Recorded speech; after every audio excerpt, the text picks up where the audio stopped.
on the Phil show. She'd be a fun person just to do one-on-one with, or maybe Hal could have her on. Excuse me. Anything is possible. Or he maybe had. I don't know. Has she ever flown a fighter jet inverted? Good to have you. Thank you, Lord, for another great day. I love you. My name is Phil Williams. I love you. Not a thing you can do about it. Now, it is a gorgeous day. We had these big old rainstorms that, came gully washing down early this morning. We had a wonderful lightning show from the big guy with the G on his shirt. Yeah, man, it's something. You got your NFL that starts tonight. Yeah. And Bill Belichick, who's former coach of the Patriots, he now North Carolina, that did not go well for him in college coaching, but he put his home in Massachusetts on the market. It's got 3 bedrooms, 2 baths, and it's got a swing set in the backyard for his girlfriends. I'm a bad person. Travis Kelce got a new restaurant, Kansas City. He said will have a cocktail inspired by Taylor Swift. You want to make money? Get a dessert bar call it Andy Reid's Dessert Bar. That's, fine.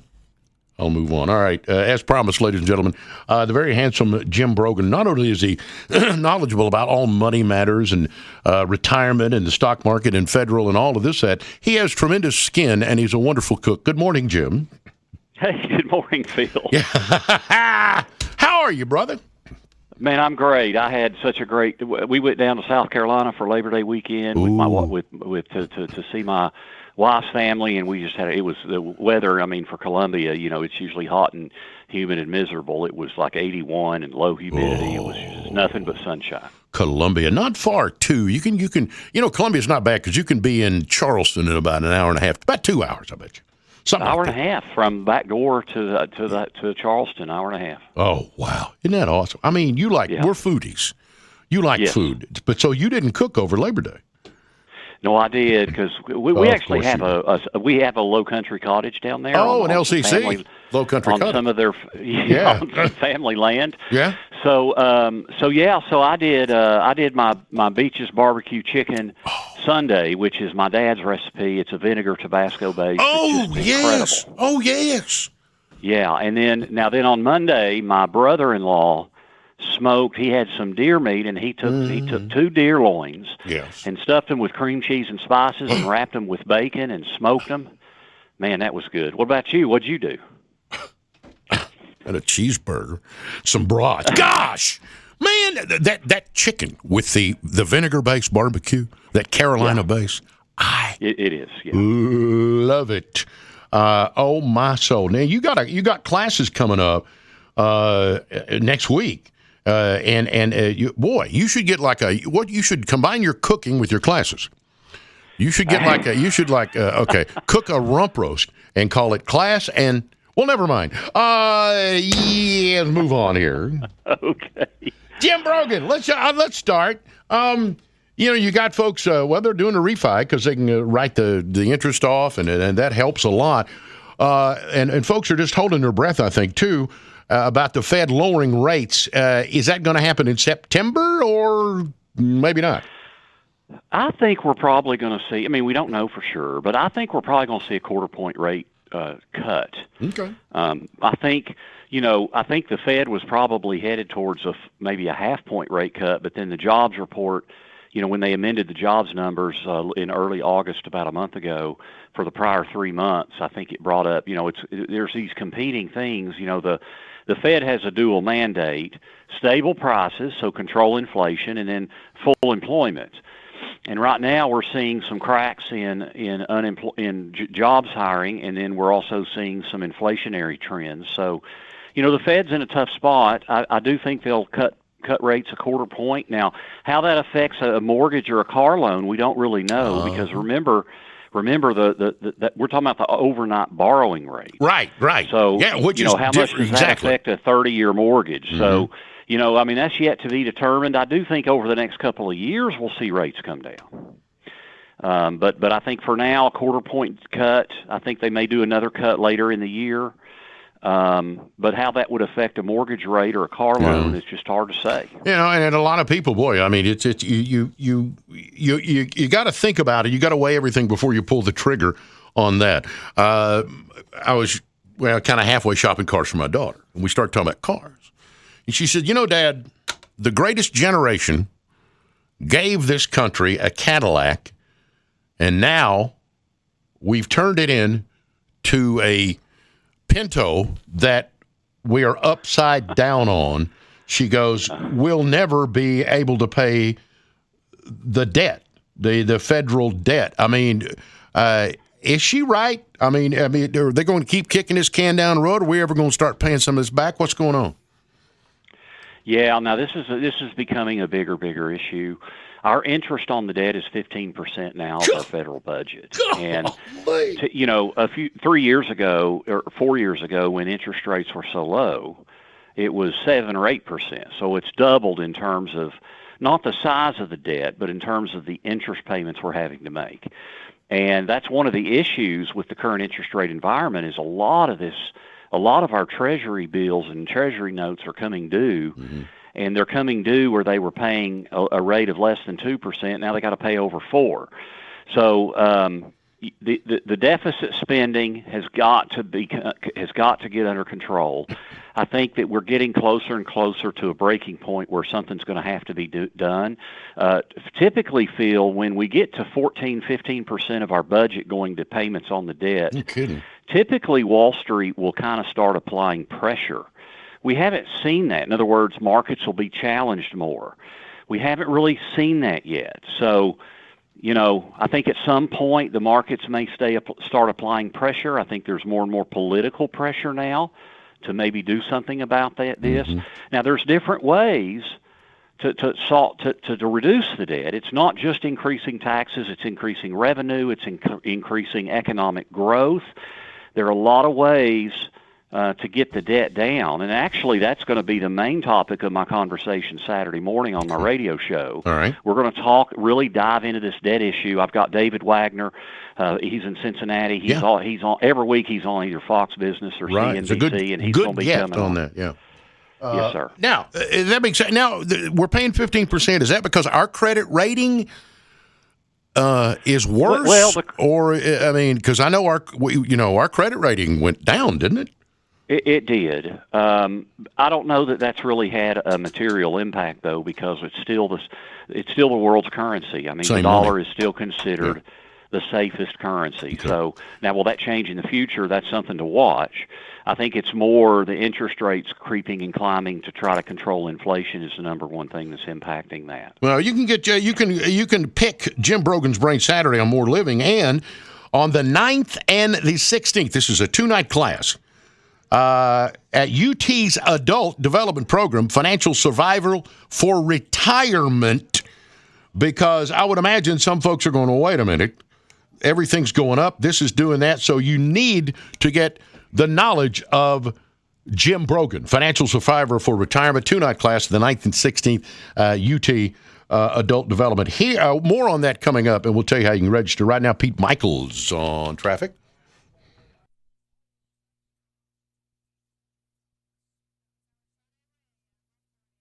All right.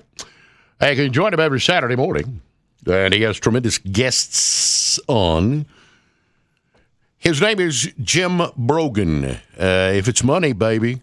If it's money, this man knows about investing, all of that, and a tremendous skincare routine, which he will share with you on Saturday, or maybe at one of his classes, UT Adult Development, Financial Survival for Retirement, 2-night, the 9th and 16th at 6:30. How do we get registered for class, Professor Brogan? The easiest thing is to go to financialsurvivalforretirement.com, and people can download a syllabus. There's 7 main areas. What I try to do in those 2-hour sessions, Phil, is cover as much as I can that I think everybody needs to know as they enter retirement or if they're already retired. If you're, say, 6 or 7 years out from retirement. Mm-hmm. So the easiest thing is financialsurvivalforretirement.com. It is through the University of Tennessee, through their adult outreach. People can also call the university at 974-0150. Of course, that's area code 865. Mm-hmm. So they're going to learn a lot of stuff. And that's, I wish that, and I think that's one of the biggest regrets of people. They wish they had started planning for things a long time ago. So if you're 6-7 years out, this is great stuff right here. This is worth its weight in gold. Well, thank you for that, Phil. Yeah. I will say,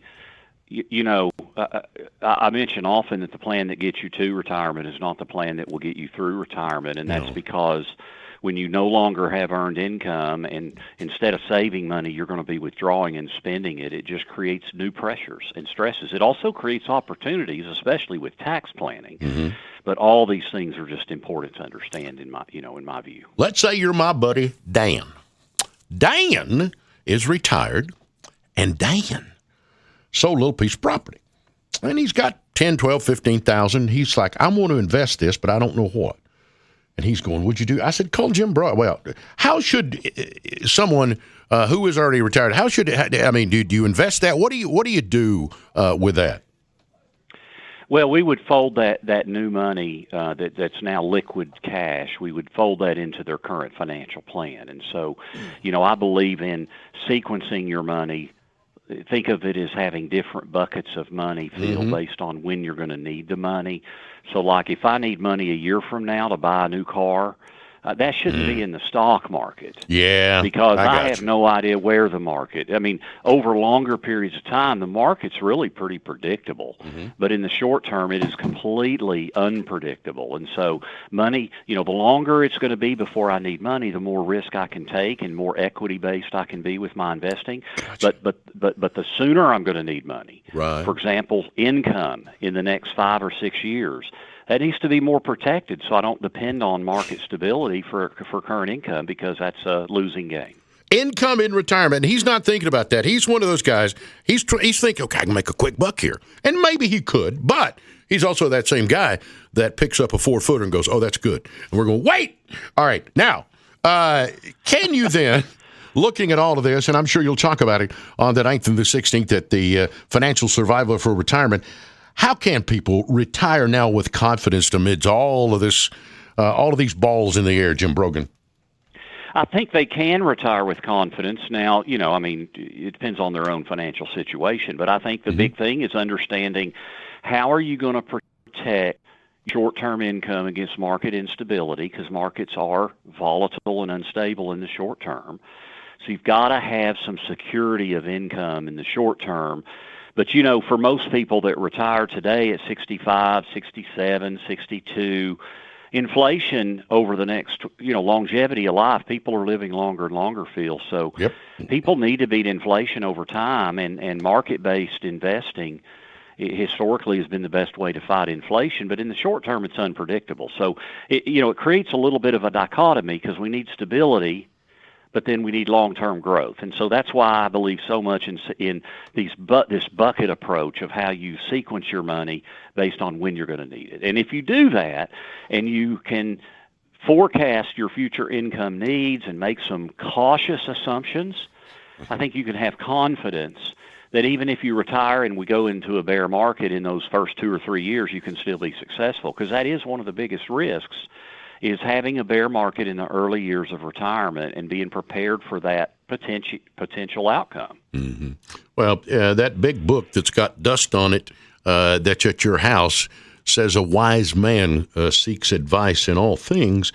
And, the smart money is listening to someone like Jim Brogan, not only on his broadcast, but this Financial Survival for Retirement. You go there, Financial for Survival for Retirement.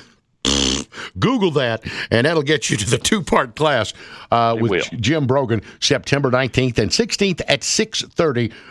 And I will I may start encouraging him to put the recipes on the Brogan Financial page, especially the vinegar sauce. Man, that would be a tough one. I've shared that with all my clients. Is it family? In our newsletter that we put out? Okay. Yeah. So my dad learned it from my mom's dad. So from his father-in-law.